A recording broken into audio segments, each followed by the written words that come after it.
Hey guys, welcome to the Fangirl, where we are doing an untitled pony project going over every episode of My Little Pony Friendship is Magic Asterix. We are going to do the first season, see how this does. If people are into it, we will keep going. If not, oh well. Hi. Oh yeah. So I am joined here with my lovely colleague Bagel. Hello. And our little unique thing here is that we have been watching My Little Pony together since she was, 2-3 years old? Really? It came out in 2010. The face. It's 15? Yeah, it's old. So am I. So are you. But basically, I kind of fell off somewhere in the third season, so I remember the big royal wedding and the baby and all that. You have watched it all the way through, probably multiple times. Yeah, multiple times. Once by myself, once with Archer, and another time. So I kind of know some broad strokes about what's going to happen, but you definitely know more than I do, so we're going to have some perspective play on this untitled pony project. And so we are going to be starting... Hi, I'm McGann, by the way. Did I say that? I don't even remember. I don't think so. We're recording in an entirely different format right now, so these are a little less formal of a video. If I sound weird or I seem to be having pauses and gaps and ums and ahs, that's why. I usually am heavily scripted and edited. But we are doing episode 1, parts 1 and 2. We have decided any 2-part episodes are going to be one episode of this series of us talking about it, because I think it's annoying to split it up. But the episode is entitled, I forgot to write it down. Oh no! Okay, Friendship is Magic, parts 1 and 2. Wow, how did we not get there? Anyways, so in my notes, they start off the episode trying to be kind of slick and act like there's these two unknown sisters, but they're clearly Luna and Celestia, and if you've seen more than this intro episode, you know that. Yeah, but you don't know that yet, so it's... I guess. I mean, it's fair in context, but I don't want to pretend, because we all already know who they are. But Luna is mad that people sleep at night when her beautiful, glorious moon is out, so her heart becomes bitter. And like some Japanese haunted island, she becomes Nightmare Moon the pony. Yeah, I would not put it past Celestia to hog all that glory and never be like, oh, but my sister, oh, but... And then consequences happened and now she's like, oh, but my sister. Oh, is Celestia not the perfect little pretty princess that I seem to believe? Especially in later seasons, no. Well, I will say it is kind of odd that Celestia, seemingly right off the bat according to this opening, just uses the 6 elements of harmony and, banishes her sister to the moon. Because that's healthy. Let's not talk it out. Who needs pony therapy? I guarantee you, this is not the first time Luna was like, hey, so, can I ride in the royal carriage too? Yeah, can I have some subjects that love me too? No, get in the moon. Mom said it's my turn. I'll banish Mom to the Saturn.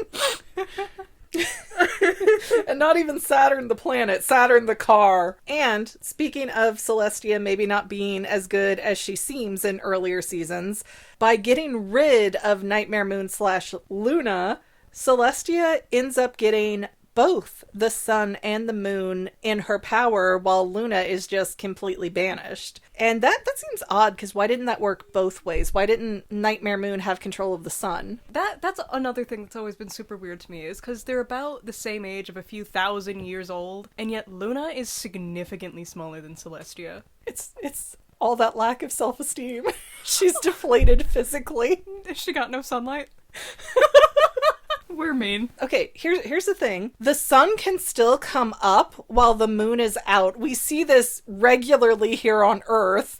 So Luna, Nightmare Moon, whatever, did not stop Celestia from doing a daggone thing. The sun could have still rose, because the moon does not matter. The sun is so much brighter. That exact kind of talking is why she became Nightmare Moon.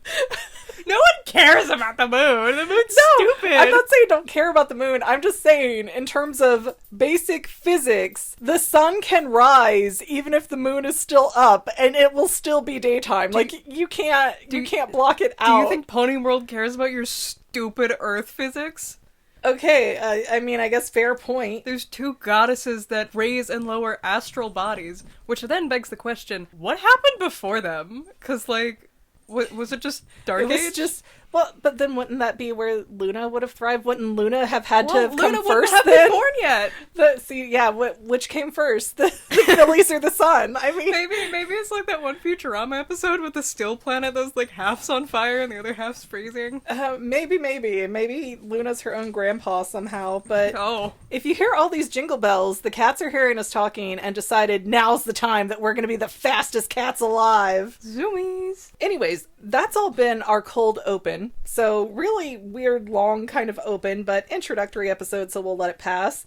Now we get to meet Twilight Sparkle, who is this studious kind of, I don't know, I feel like she feels bratty. Like, she comes up very bratty. She's definitely a Nepo baby. Like, especially when A Nepo baby? Yes, 100%. Like, she grew up near the castle. She had rich unicorn parents in the central city. And not to mention that in later seasons, it's revealed that another princess was her babysitter. Oh yeah, I do remember that. Surely. You know what, you're right. Like, she's from a very well-to-do family. Yeah. I never even thought about that. Like, unbelievably so. And she lived in that huge library where she could very easily take care of her son. And she's, of course, Celestia's mentoree, protege, whatever, however you want to define that relationship. Favorite. And so Twilight's like, I see all these signs. Evil is coming. Nightmare Moon is going to return. And there's a really cool shot where she walks by this hourglass where there's a statue of a stone Pegasus. Yeah, and when you cross the glass, or unicorn. Yeah. unicorn. My bad. And when she crosses the hourglass, you see it as Nightmare Moon. It's a really cool shot. I missed it the first 300 times you watched this as a kid. And then Celestia's like, no, don't worry about it. Get out of those dusty books I bought you. Like, I've given you this grand education. Get out. and yeah, Celestia really doesn't want to hear any of Twilight's nonsense about Nightmare Moon returning. And the day after tomorrow is the 1,000-year anniversary of the Summer Sun celebration. So Celestia's like, get out of my castle, get in your little balloon, take your baby dragon who doesn't know words, and go into Ponyville and make some friends. Like, get out, stop playing video games, Josh. What's weird is that at the end of this, like, Celestia's like, I told you to make friends, when that was never once in any of her scrolls mentioned beforehand. Like, I never told you to do that. I thought I just, like, didn't pay attention to it, but okay. Because Twilight even uses the wordplay of, like, didn't Celestia say make friends? She said get the work done. Well, yeah, that's what I heard, and that's what I wrote down in my notes, is that Celestia tells Twilight Sparkle to go to Ponyville to check on the festival preparations. And then I put in little tiny parentheses, and make friends, because I thought I missed it, and I tried to add it in later when they kept saying it. This episode's very important, and what I love about My Little Pony is that, especially in, like, the first 2 episodes where it's getting things started, it'll, like, throw an idea out there and then slowly build up to it throughout the season. With Moon Dancer's party, anyone who knows Moon Dancer knows that she is very lonely and she is very sad.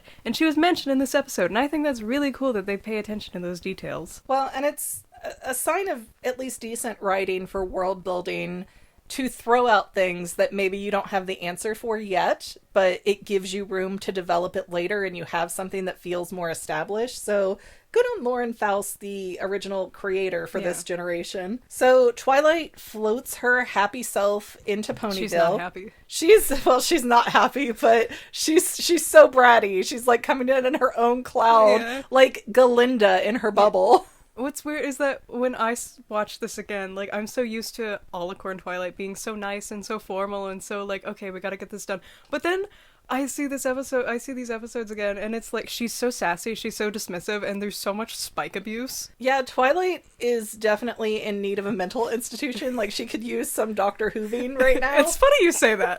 But Spike is trying so hard to, like, be responsible for Twilight's mood and salvage it, and he's like, well, you get to stay in a library, isn't that great? And Twilight's all, yes, but no. Yeah, and he's like 3 in dragon years. That's very impressive. And yeah, and Twilight is so stuck up, and she's against the idea of having friends at all, and it's so like, girl, have you just been studying? Like, are you Hermione Grangering your life? Do you ever go outside? Like, no. Battle a troll. That's why she needs friends. That's why Celestia's worried. But what I think also is weird is that when she first met Fluttershy, she was like, oh, hi, how are you? How are you doing? And the moment Fluttershy started talking back, she's like, Jesus. She didn't really want the answer. It's like when we go to conventions and I have to tell your stepfather, when the booths say hey, how are you today? They don't want a 10-minute answer. They want you to be like, I'm good, great. You know, they don't want to really know. They don't care. But Spike keeps pestering Twilight to make friends. So she tries to make friends with a random pony she sees who's just like, ah, and runs off. So Twilight's like, see, this is why I stay inside. I don't like people. I don't like these redneck hicks. They're crazy. I mean, same though, is a mood. So Twilight is trying to fulfill what Celestia told her to do because obviously, hey, if I check this list off, I get to go back home. I don't have to live in Bumpkinville. So she goes to Sweet Apple Acres where Applejack is in charge of the food. Doesn't really like AJ. And I do want to call out, how does Applejack pick up a stick to ring that metal triangle? With her mouth? It showed her hand, though. Her hoof. Well, their hooves. I swear. Their hooves curve a little so they can hold it. I feel like that's weird. Weird. Well, how else are they going to pick things up? And then, like, there were loads of people around Applejack. Yeah. Those were her relatives? Yes. She has her apple families all over Equestria. Where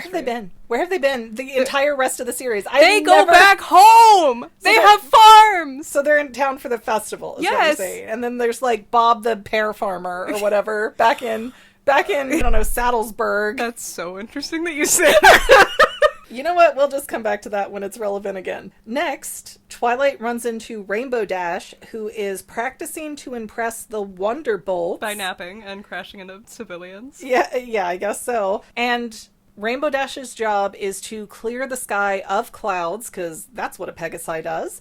And she's not really doing it, so Twilight kind of needles her into it and manipulates her into it, which does not show good character traits of Twilight Sparkle at all. That's why the show is here, so that she can grow. I guess that's true. It does give her a place to go, and she's not perfect from day one, but she's already acting like a perfect little princess from day one. Anyways, so Dash runs around and gets rid of the clouds really fast, and everybody's like, oh my gosh, that was really quick. And she's like, yeah, I told you, I'm awesome. But before that, Rainbow Dash not only crashed into Twilight and knocked her into a giant puddle of mud, didn't apologize for it, then why would she? She's never wrong. Yeah, never wrong. Then she douses her in water and like messes up her hair and tail and has the audacity to fall over laughing after what she did.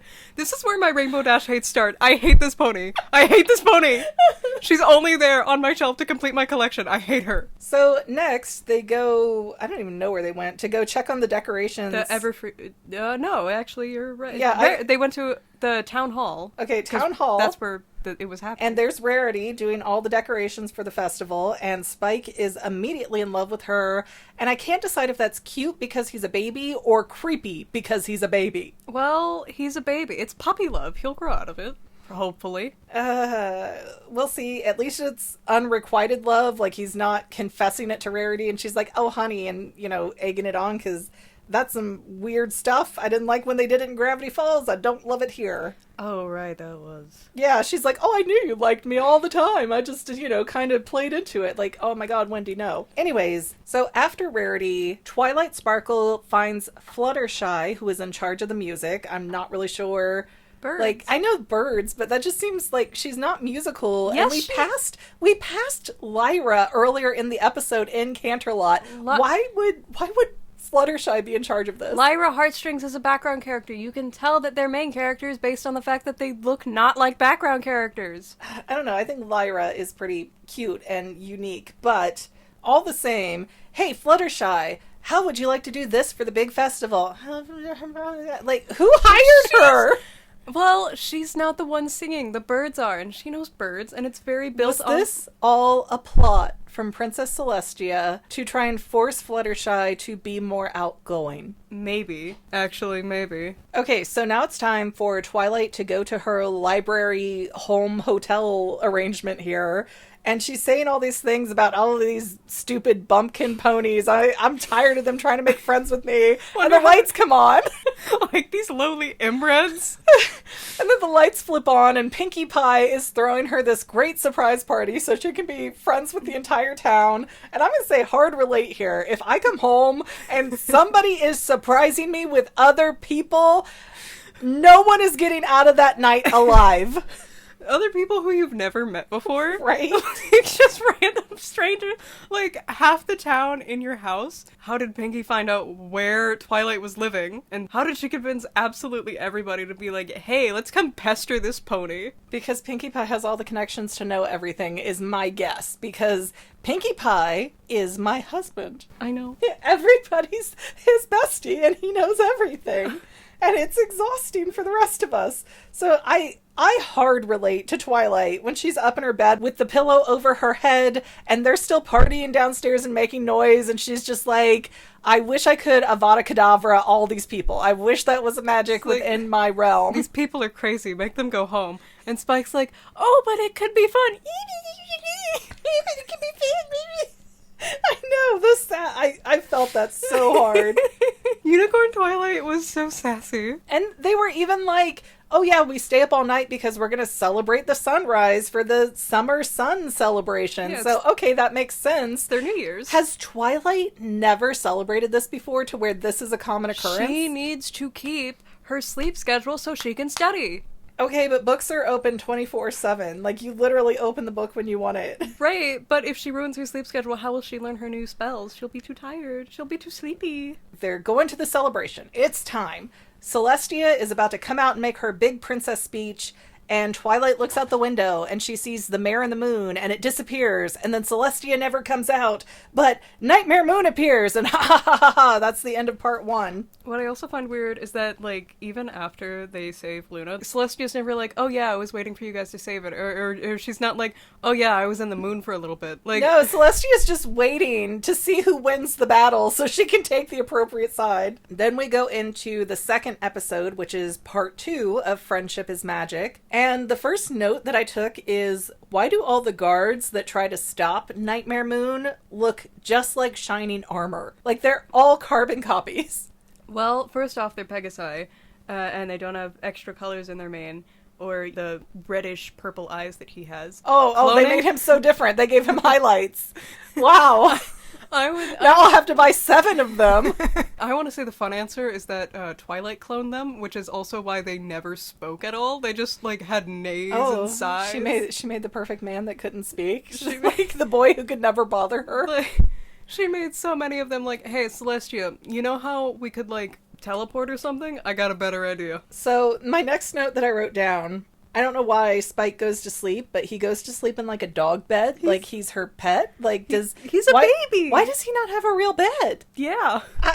Why does he have a pet bed? Is he not seen as good as them? Is he an actual pet? Well, they might not know if it's like, oh, dragons also like to sleep in beds. They might just be like, all right, he's more comfortable on the floor. Yeah, I feel like with all the studying that Twilight does, that's a BS answer, but... There's no... actually, it is brought up later that there's no, like, books on dragons in Equestria. Like, no one knows about them. Okay, weird then. Moving on, Twilight is figuring out the elements of harmony. There's 6 of them, but they only know about 5. Kindness, laughter, generosity, honesty, and loyalty. And the 6th element is in an ancient castle of the 2 sisters from the last episode's opening, because we can't figure out who those were. And really, does Ponyville not know how old Celestia and Luna are? Are they just like, oh yeah, she was here when my great-great-grandmare was here, but let's not question it? Well, maybe they do, maybe they don't. No one's ever like, oh yeah, Celestia, she's like a few thousand years old. They're just like, oh, that's our princess? Well, alright. It reminds me of Adventure Time when Finn had the flashback to his past life of like 1,000 years prior, and PB is there, Princess Bubblegum's there, and at the end he's like, PB, you're not 19, you liar. And it's kind of like that. It's like, do they think she is a contemporary to the rest of them? Well, Alicorns in this show are kind of implied to be, like, forever youthful and immortal to a degree. So maybe she's getting away with it. Maybe that's why she built the new castle. People recognized her too much.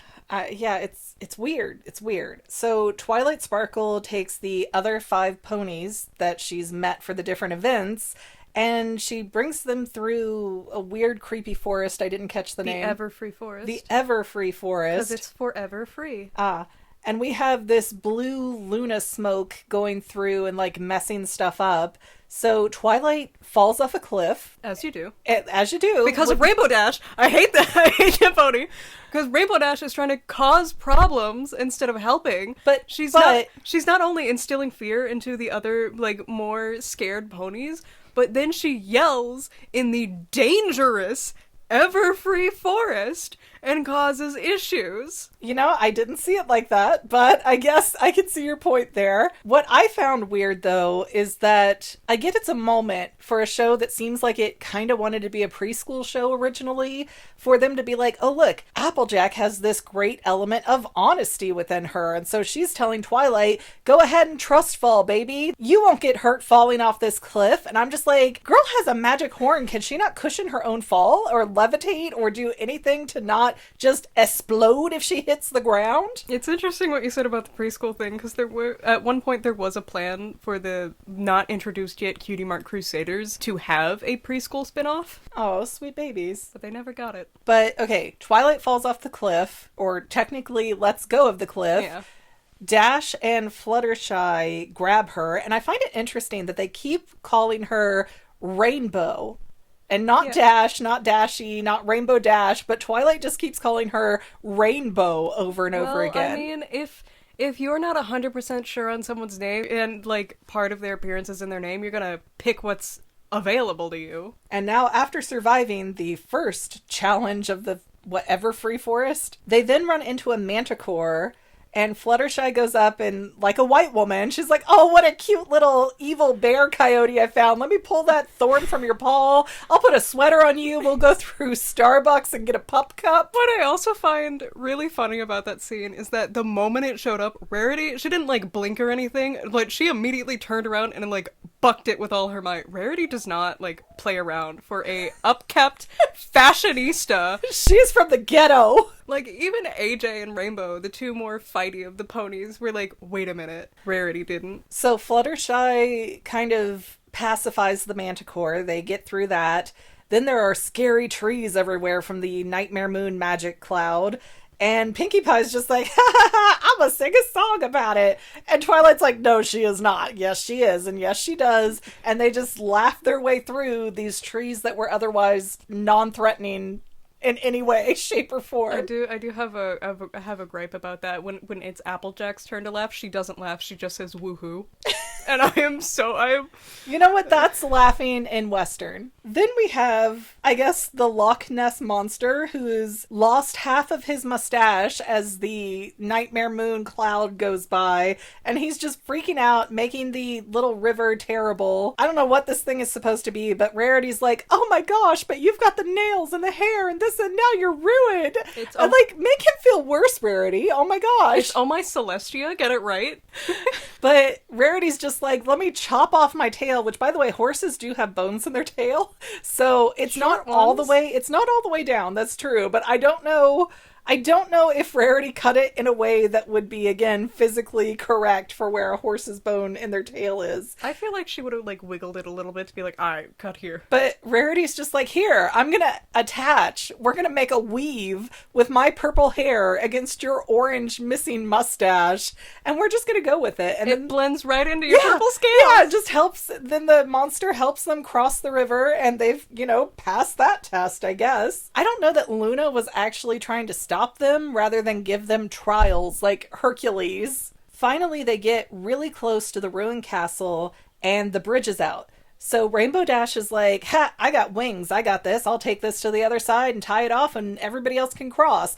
Okay, first of all, my issue, why didn't Fluttershy assist? Because Fluttershy also has wings. And it's also a well-known, dangerous, scary woods. And two, once Rainbow Dash gets by herself on the other side, the smoke starts talking to her, and they're like, hey, we're the Shadow Bolts, and we want you to be our team captain, and here, we'll give you whatever you want, your heart's desire, if you just don't tie off that bridge. Fluttershy could have literally gone and done this if Rainbow Dash did not stay loyal. But if Fluttershy went to do it, it wouldn't show that Rainbow was loyal. And And I also find it weird that they were like, we're the best flyers in the Everfree Forest because we're the only ones here. Exactly.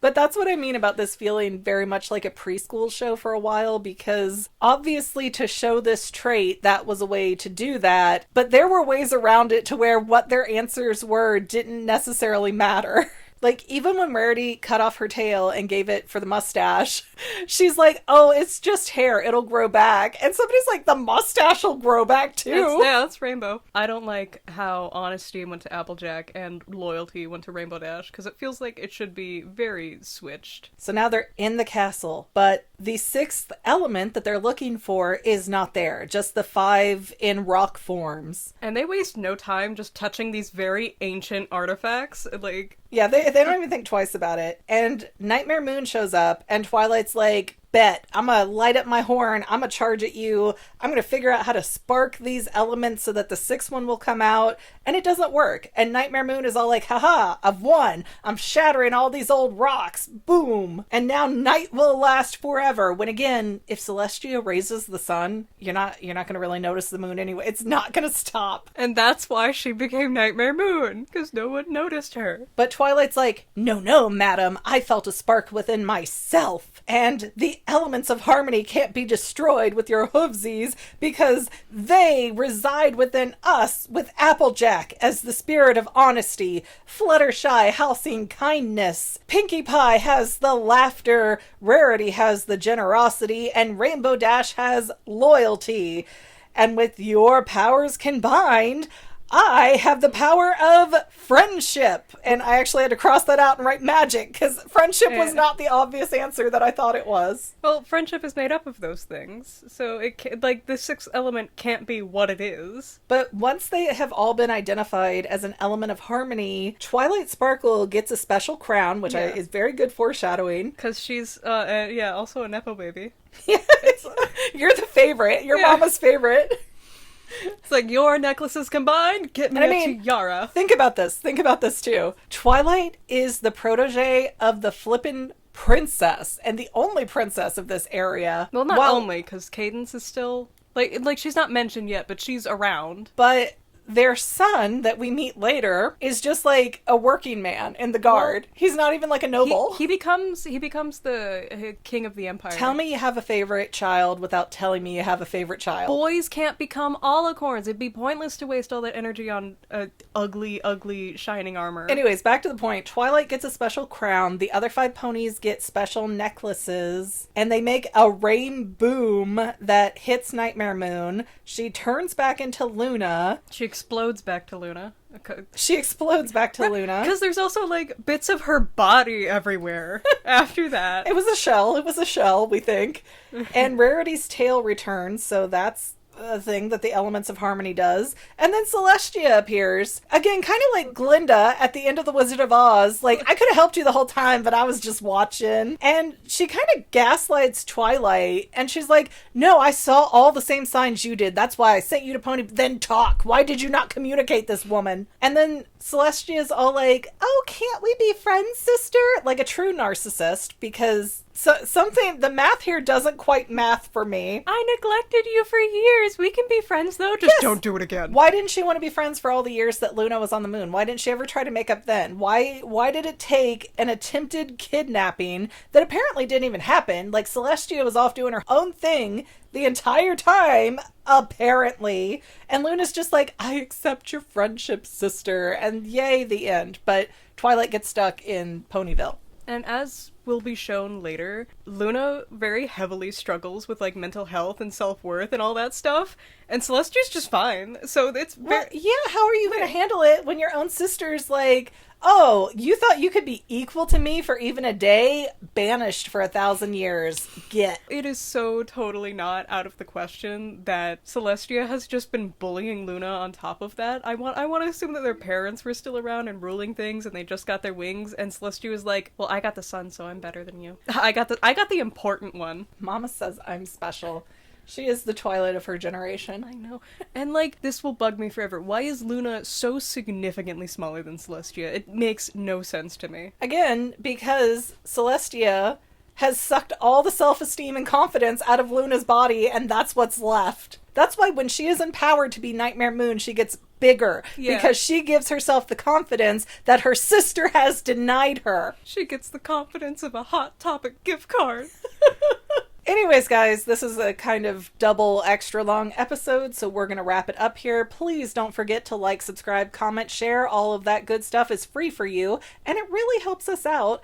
And I know the visuals for this are going to be really lacking, especially if you're watching it as a podcast, but this is kind of my happy way to keep making content without wanting to cry over making content. So, compromises. Mayhaps one day this will be animated if it gets unbelievably popular. If we can hit 20K on this series. Don't make promises for me. Anyways, you have been listening to McGann and Bagel, and we will see you in the next episode. Ticketmaster? Yeah, Ticketmaster. The Ticketmaster.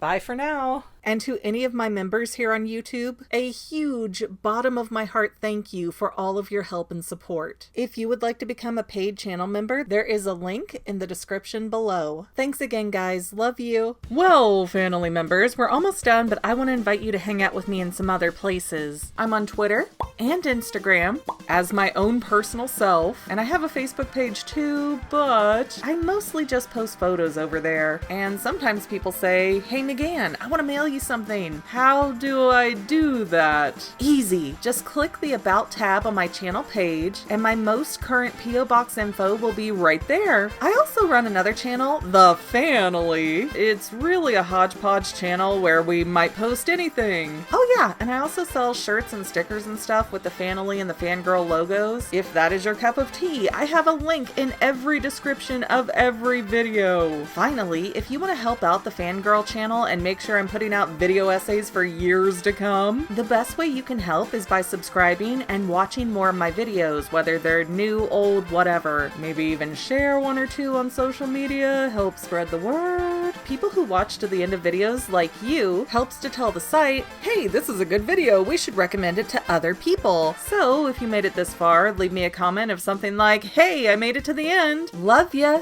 See you next time, family members. Bye.